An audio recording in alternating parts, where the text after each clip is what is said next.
Topic है आज का हमारा लिपिड्स, जो कि ग्रीक ज़बान लाइपोस से निकला गया है, जिसका अंग्रेज़ी में मानी है फैट्स और उर्दू में इसका मानी है चर्बी। हर वो चीज़, तकरीबन हर वो चीज़ जो पानी में हल नहीं हो सकता हो, आम अल्फाज में उसको हम चर्बी या लिपिड्स या फैट्स कहते हैं। अच्छा, हम बहुत सारे खुराक में उसको इस्तेमाल करते हैं। ऐसा कोई सालन वगैरह नहीं है जो घी के बगैर बनता हो, जो फैट्स के बगैर बनता हो, या इसमें फिर हमारे पास नेचुरल भी होते हैं, अननेचुरल भी होते हैं, आर्टिफिशियल जिसको हम बनाते हैं। आजकल तकरीबन नेचुरल तो बहुत कम है, अननेचुरल तकरीबन हम ज़्यादातर इनको बनाते हैं और उसको इस्तेमाल करते हैं, या उसके कोपरानाइटी के, बादाम के या अखरोट के, उससे हमें मिलता है। इसी तरह हम जो अपने स्किन के लिए जितने क्रीम इस्तेमाल करते हैं वो तकरीबन लिपिड्स और फैट्स में आते हैं। जो हम बाल के लिए, बालों के साथ जो हम तेल लगाते हैं वो तकरीबन है।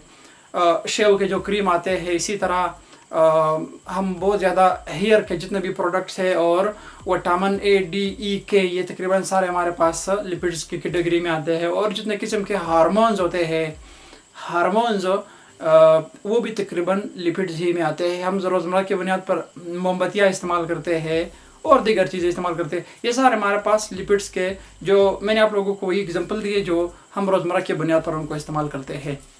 तो चलिए इनको शुरू करते हैं। लिपिड्स ग्रीक ज़बान के लफ्ज़ लाइपोस से निकला है, जिसके अंग्रेज़ी मानी फैट्स और चर्बी, जो हमने पहले भी मैंने आपको बता दिया। They are biological molecules, biological 4-5 molecules जो बड़े जो हमारे जिस्म में पाए जाते हैं, इनके बगैर ज़िंदगी नामुमकिन है। ये हमारे बॉडी इनसे ही बनी हुई है। Not soluble in inorganic substance, ये इनऑर्गेनिक चीज़ों में हल नहीं होते हैं। वजह क्या है, ये 4-5 रीज़न हम पढ़ लेंगे।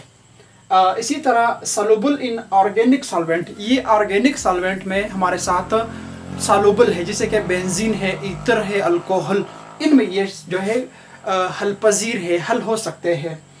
दे आर नन पोलर, ये हमारे पास क्या होते हैं, नन पोलर है। एक वजह ये भी है कि ये पानी में हल क्यों नहीं हो सकते हैं, या इनऑर्गेनिक में ये हमारे पास नन पोलर है और पानी हमारे पास पोलर है। अच्छा, दे आर हाइड्रोफोबिक, हाइड्रोफोबिक दो अल्फाज का मजमूआ है। हाइड्रो का मतलब है वाटर, फोबिक का मतलब है हीटर या रिपेलिंग। मतलब क्या है, ये पानी से नफरत करते हैं, वाटर हीटर है, या पानी को रिपेल करते हैं, रिपेल के मानी में भी देता है ये फोबिक। अच्छा, they consist of carbon, hydrogen and oxygen, ये हमारे पास कार्बन, हाइड्रोजन और ऑक्सीजन पर मुश्तमिल होते हैं।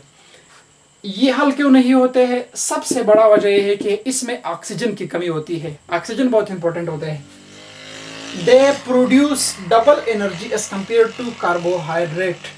अच्छा, ये कार्बोहाइड्रेट के मुकाबले में डबल एनर्जी पैदा करता है। मिसाल के तौर पर आपने 1 ग्राम कार्बोहाइड्रेट खा लिया, उसने आपको 434 या जितने भी किलो कैलोरीज एनर्जी दे दी, या 418, तो ये उसका डबल देगा, मतलब डबल एनर्जी आपको। आपने 1 ग्राम खाया तो 2 ग्राम कार्बोहाइड्रेट का मुकाबला करता है वो। Due to large number of hydrogen and carbon, वजह क्या है, कार्बन और हाइड्रोजन की ज़्यादा या लार्ज नंबर की वजह से, बड़े पैमाने की वजह से, कार्बन और हाइड्रोजन बांड ही एनर्जी मतलब इसमें फिट होती है, मतलब इसकी टूटने से ही हमें एनर्जी मिलती है। अच्छा, इसकी क्लासिफिकेशन मतलब इसकी दर्जाबंदी, इसको कितने कैटेगरीज में तकसीम किया गया है। साइंस में हर चीज़ की कैटेगरीज होती है। इसको 6 कैटेगरीज में यानी 6 दर्जों में इसको तकसीम किया गया है। क्लासिफिकेशन का मतलब है दर्जाबंदी।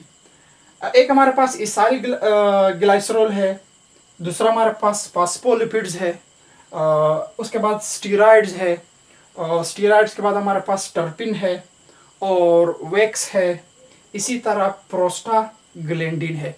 ये 6 इसके मेन और बड़े बड़े टाइप्स होते हैं लिपिड्स के, या जिसको हम कहते हैं फैट्स है, या चर्बियाँ जिसको हम बोलते हैं। तो ये हमारे पास इसकी दर्जाबंदी है। ये चंद इसका इंट्रोडक्शन है, और ये किस ज़बान का लफ्ज़ है। अच्छा, इसमें एक इम्पोर्टेंट पॉइंट रह गया है, वो हमारे पास क्या है कि what is the basic unit of lipids. Lipids का बेसिक यूनिट हमारे पास क्या है, वो हमारे पास है फैटी एसिड। क्या है, फैटी एसिड। फैटी एसिड जो है वो लिपिड्स का बेसिक यूनिट है। हम आने वाले लेक्चर्स में ये टाइप्स भी क्लियर डिस्कस कर लेंगे और फैटी एसिड्स को भी डिस्कस कर लेंगे। यहाँ तक मुझे उम्मीद है कि आपको समझ में आया होगा। फिर अगर ज़िंदगी रही इंशाल्लाह नेक्स्ट लेक्चर में किसी टॉपिक के साथ मुलाकात होगी। अल्लाह हाफिज़।